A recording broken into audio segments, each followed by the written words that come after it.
আমি বণিক স্যার আজকে শুরু করছি তোমাদের ক্লাস 7-এর মডেল অ্যাক্টিভিটি টাস্ক যেটা রয়েছে ইংরেজি সেটা। তো দেখো প্রথমে যে বলা রয়েছে read the passage and answer the questions that follow. একটি সিন প্যাসেজ দেওয়া রয়েছে, সেই সিন প্যাসেজটা পড়ে তারপরে তোমাদের আনসার করতে হবে নিচে যে প্রশ্নগুলোর উত্তর চাওয়া হয়েছে সেগুলো। তোমাদের দ্য রাইডেল যেটা লেসন 2, সেই লেসন 2 থেকে এই টেক্সটটা দেওয়া রয়েছে। তো সেটা আমি তোমাদের প্রথমে রিডিং পড়ে শুনিয়ে দিচ্ছি যাতে তোমাদের মানেটা বুঝতে সুবিধা হয়। তো প্রথমে যেটা দেওয়া রয়েছে, the King of Kings, Emperor Akbar, who ruled over India, was a great lover of arts, sciences, lecture and music. এটার অর্থ হলো রাজাদের রাজা সম্রাট আকবর যিনি ভারতবর্ষ শাসন করেছিলেন, তিনি ছিলেন শিল্প, বিজ্ঞান, সাহিত্য ও সঙ্গীতের বড় অনুরাগী। তারপরের যে সেন্টেন্সটা দেওয়া রয়েছে সেটা হলো, one day on a fine morning he was walking in his vast garden. তো একদিন এক সুন্দর সকালে তিনি তার বিশাল উদ্যানে হাঁটছিলেন। His garden was lined with trees that produced the tastiest and juiciest fruits in the whole kingdom. তার বাগানে সারি দিয়ে গাছ ছিল যেগুলো পুরো রাজ্যের মধ্যে সবচেয়ে সুস্বাদু ও রসালো ফল উৎপাদন করত। There were flowers of all shapes and sizes in his garden. তার উদ্যানে সমস্ত আকৃতির ও আকারের ফুল ফুটত। He had his most trusted minister Birbal with him. তার সঙ্গে ছিলেন তার সবচেয়ে বিশ্বস্ত ও প্রিয় মন্ত্রী বীরবল। এর পরের যে প্যারাটা দেওয়া রয়েছে সেটা হলো, but the great empire Akbar did not have peace of mind, the quality without which no one, not even the king of kings, can appreciate beauty. এর অর্থ হলো, কিন্তু মহান সম্রাট আকবরের মনে শান্তি ছিল না, যে গুণ ছাড়া এমনকি রাজা তার নিজের সৌন্দর্য প্রকাশ করতে পারে না। মানে রাজা খুশি ছিলেন না, তার কাছে এত কিছু থাকা সত্ত্বেও সে খুশি ছিলেন না। আসছি তারপরে যে সেন্টেন্সটা রয়েছে সেটাতে, ওয়াইজ বীরবল নোটিসিং দিস, ঠিক আছে, wise Birbal noticing this asked Akbar, a great and popular king, what is troubling you.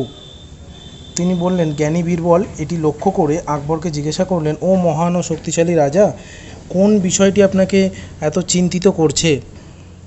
Do not seem to be your usual self, for my king never fails to enjoy the beauty of the greatest kingdom this earth has never scene.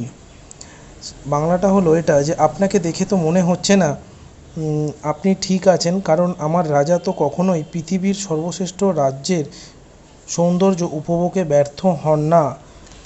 তো এটা হলো এর বাংলাটা, যেটা তোমাদের দেওয়া রয়েছে প্যাসেজের, 3টে প্যাসেজ ছোটো ছোটো প্যারাতে দেওয়া ছিল। এবার আমরা অ্যাক্টিভিটিটা শুরু করছি। প্রথম অ্যাক্টিভিটিতে বলা রয়েছে একটি সিঙ্গেল সেন্টেন্স তৈরি করতে হবে। নিচের যে 3টে ওয়ার্ড দেওয়া রয়েছে সেই 3টে ওয়ার্ডগুলো দিয়ে সিঙ্গেল সেন্টেন্স তৈরি করতে হবে। তো অ্যাক্টিভিটিতে প্রথমে যেটা দেওয়া রয়েছে, এম্পায়ার আকবর, এম্পায়ার আকবরের ব্যাপারে একটা সিঙ্গেল সেন্টেন্স তৈরি করতে বলা রয়েছে। 3টে দেওয়া রয়েছে, সেই 3টেরই প্রত্যেকজনের একটি করে সেন্টেন্সে ব্যাখ্যা করতে বলা রয়েছে। তো দেখো এটা যেটা হবে সেটা হলো, empire Akbar was the king of kings, তিনি রাজাদের রাজা ছিলেন। হু রুলড ওভার ইন্ডিয়া, যিনি শাসন করেছিলেন ভারতে শাসন করেছিলেন। তাহলে এটা একটা সেন্টেন্সে তোমরা লিখতে পারো। তারপরেরটা যেটা রয়েছে, বীরবল দেওয়া রয়েছে। বীরবল কে ছিলেন? তিনি একজন সেখানে মন্ত্রী ছিলেন আকবরের রাজসভার। তো সেটা তোমরা লিখতে পারো এটা, যে বীরবল ওয়াজ most trusted minister of Akbar's kingdom. এটা আমি এক্সট্রা যোগ করেছি যে তার রাজত্বে, আকবরের রাজত্বে সে মিনিস্টার ছিল, একজন মোস্ট ট্রাস্টেড অর্থাৎ খুব বিশ্বাসী ছিলেন। তো এটা এইগুলো কিন্তু তোমরা নিজেদের মতো বানিয়েও লিখতে পারো। আমি এগুলো আমার মতো বানিয়ে দিয়েছি। যদি তোমাদের এগুলো পছন্দ হয় তোমরা অবশ্যই এগুলোই লিখতে পারো। ভিডিওটা পজ করে তোমরা লিখে নেবে।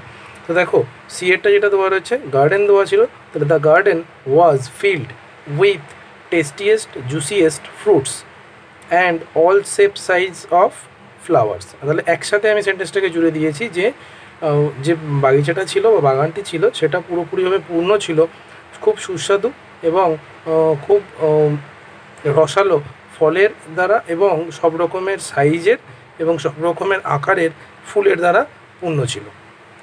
তো তারপরের অ্যাক্টিভিটি 2তে চলে আসছি। তো দেখো অ্যাক্টিভিটি 2তে যেটা তোমাদের দেওয়া ছিল সেটা হলো অ্যানাটমিস লিখতে দেওয়া ছিল। অ্যানাটমিস মানে কি? সিনোনিমস মানে হলো সমার্থক শব্দ, আর অ্যানাটমিস মানে হলো বিপরীত শব্দ লিখতে হয়। তো প্রথমটা দেওয়া ছিল ইউজুয়াল, মানে সাধারণত যেটা হচ্ছে সেরকম একটা ইউজুয়াল। তাহলে এটাকে একটা যদি তোমরা প্রিফিক্স যুক্ত করো, ইউএন যুক্ত করলেই হয়ে যাবে আনইউজুয়াল। তাহলে এটা সাধারণত যেটা হচ্ছে না সেটাকে আনইউজুয়াল বলা হয়। তারপরে দেওয়া ছিল গ্রেটেস্ট, মানে মহান, মহানতর এরকম বলা হচ্ছে যে গ্রেটেস্ট। তাহলে তার থেকে ওয়ার্স্ট লিখতে পারো। ওয়ার্স্ট মানে হলো খুবই খারাপ, ঠিক আছে? ব্যাড মানে তো খারাপ বা মন্দ বলোই, তো ওয়ার্স্ট মানে হলো খুবই খারাপ। বিউটিফুল, সুন্দর, তার থেকে আগলি হয়ে গেল। এরপরে চলে আসছে অ্যাক্টিভিটি থ্রিতে। অ্যাক্টিভিটি থ্রিতে তোমাদের যেটা দেওয়া ছিল, 5টি পুরো সেন্টেন্স লিখতে বলা হয়েছে তোমাদের। দেওয়া রয়েছে imagine you have entered a beautiful mansion like Belle in the beauty and the best. তো এর বিষয়ে 5টা সেন্টেন্স তোমাদের লিখতে বলা হয়েছে। দেখো আমি তোমাদের 5টা সেন্টেন্স লিখে দিয়েছি, আমি সেটা তোমাদের পড়ে মানেটাও বলে দিচ্ছি। আমি 6টা লিখে দিয়েছি অ্যাকচুয়ালি, তোমরা তোমাদের মতো বানিয়ে লিখতে পারো, এতে কোনো অসুবিধা নেই। দেখো, I visited A mansion which was located in middle of the forest. আমি একটি ম্যানশনে গেছিলাম, অর্থাৎ একটি দুর্গ এবং প্রাসাদে গেছিলাম যেটি নাকি জঙ্গলের মধ্যে অবস্থিত ছিল। The atmosphere was very silent and pleasant. সেখানকার যে পরিবেশ ছিল সেটা খুব শান্ত এবং খুব মনোরম ছিল। The mansion was fully placed with precious and historical items.